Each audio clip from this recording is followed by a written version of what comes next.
Or just sitting there not paying attention, I don't know.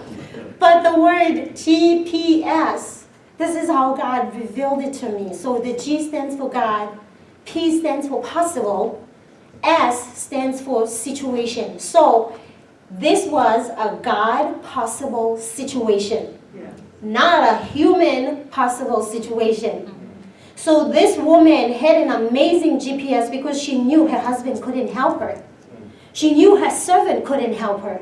She knew nobody else could help her but God. She knew where to go. Those years of spending time with Elisha helped because she saw Elisha pray. She saw miracles. The Bible doesn't tell us about these miracles, but you cannot have a faith that someone will rise from death if you don't have a faith in God. She knew, she decided this is not going to be the end of my story. My story is not ending this way. I know where to go. If anyone should lose hope, it would be this woman. Her only son, a gift from God, dies on her lap. It will be easy to turn bitter. Instead, we see her going immediately to see the prophet of God, convinced that her story is not going to end this way. And she says, "It is well." She doesn't even tell her husband what's going on. She takes off with a donkey. So even in the middle of the storm, because she put her trust in God, she remained unshaken. Because she looked at God. Trusting God means having a peace that surpasses all man's understanding. Sometimes that peace doesn't come easy. Sometimes that peace is a struggle.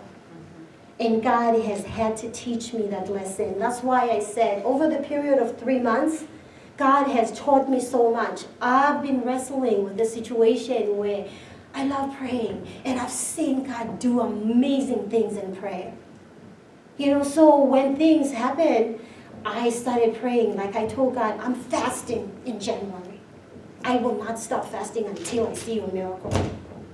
Okay? So one day I was praying. I think this had been 2 months already. And God gives me a song. I do interpretive dance with our girls at church.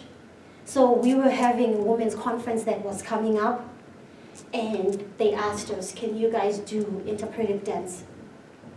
I didn't have a song, they just gave me a theme. And I had prayed, God, please give me a song. You know how you want to encourage these women. What song will encourage them? As I'm sitting, I am quiet and I'm listening. And all I kept hearing was, He's moving mountains that I don't even see. That's what I kept hearing. I said, that's interesting. I think I've heard that song before, but I don't know it. And I typed on YouTube, and for sure there's a song like that. Usually putting a dance together to choreograph something like that, it takes me a long time. This one, less than an hour, it was put together. And I was just in my room and just dancing and worshiping God. I just kept doing it over and over again, and I said to myself, okay, this is the last time. And I got to a point. I was just focused on the moves. I was not really listening to the song. But that last time, the last part of the song said, all you need from me is to be still. Oh, immediately I just broke down. I said, God, I get it. You want me to be still and know that you are God. So this was the first time God spoke to me. He said, be still and know that I am God. And I said, okay, today I break my fast, God, because I know you've got it. My situation was not solved, really. But God gave me that peace. But I picked it back up again. Started speaking to the wrong people. Actually, not the wrong people. I was speaking with some of my close friends, but this is not what God wanted me to do.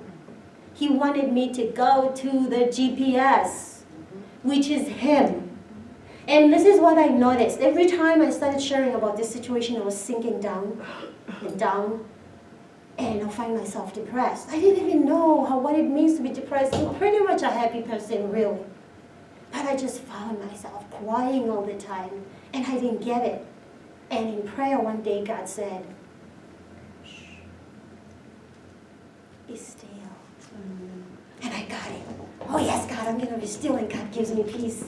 We just lost it for a few weeks, and I started sharing again. I didn't see the pattern. every time I opened my mouth to talk about the situation, it truly brought me down. And one day, I met a friend of mine. I was meeting her for something else. I'm involved in a ministry of moms praying for schools, so we were meeting about that. And in the midst of praying, our conversation changed. And the next thing I'm sharing about the situation again. While I was sharing, she said, "Stop. God is telling me to tell you to be still." I said, "Oh my gosh, God has been telling me this whole time." You know, sometimes we don't get it.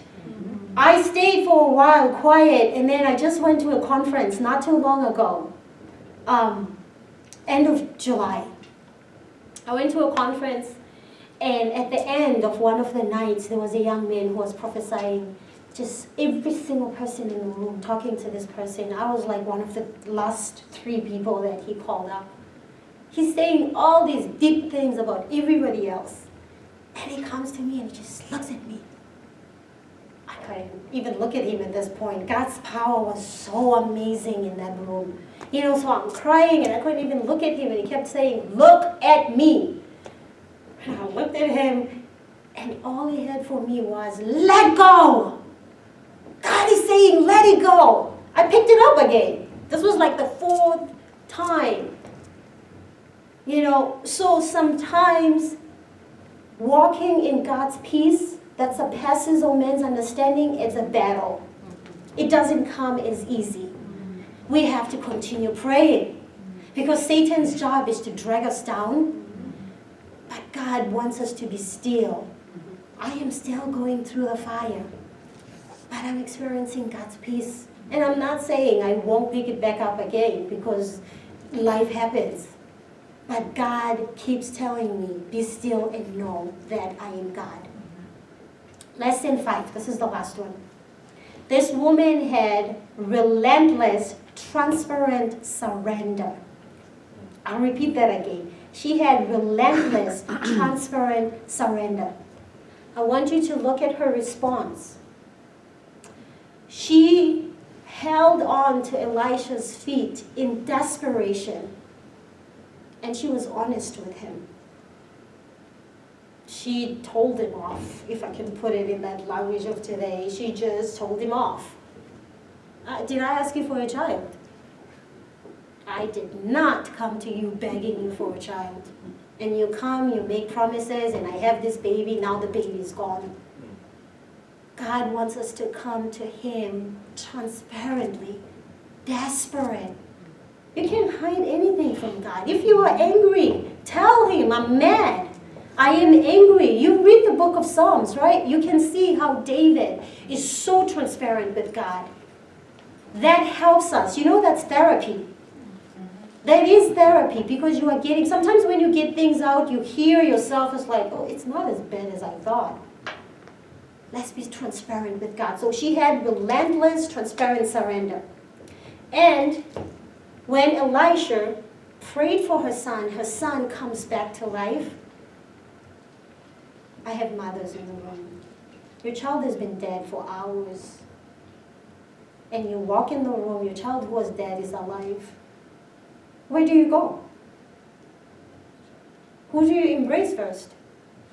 Your child. That's just a normal thing. But she doesn't. She goes to Elisha again and kneels at his feet and thanks God at that point. Because as she's thanking Elisha, she's thanking God. She knows the miracle is not coming from him, but he is the channel and the instrument that God used. And then she goes to embrace her child. We have to go to God at all times. Bad times, good times, happy times, sad times. We have to go to God at all times because God knows about our situations. Anyhow, we need to come to Him. We don't have to throw in the towel. God can resurrect dead situations. Do you have a dead situation that you are facing right now and it looks like this is impossible? Remember, there is a GPS that's reliable. Won't make you get lost. For some, they receive a miracle. For this woman, she received a miracle Some, you don't receive a miracle. I want to share a story in conclusion of the song, It Is Well With My Soul. You've heard that song, right? This song was written by Horatio G. Spafford. This was back in the 1800s. He was a successful businessman, just like our Shunammite woman. He had plenty of property in Chicago. He was a devout Christian, a husband with 5 children. He was happy. Life was going well for him. The first tragedy struck. He lost his son to pneumonia. While they were looking at that, have you ever heard of the Great Chicago Fire? He lost so much. All the businesses that he had, they went down in the fire. God helped them to recover from that situation. So he decided, let me just take my family to Europe for a vacation. D.L. Moody was having crusades around that time, and so they decided to join him. He had to solve a problem that just quickly came during the plans of going to Europe. He told his wife, go ahead with our 4 daughters, and I'll stay here, and I'll follow you. 4 days later, on their journey, they collided with another ship and started sinking right away. The mother, her name was Betha, she grabbed all of her 4 girls, went to the highest part of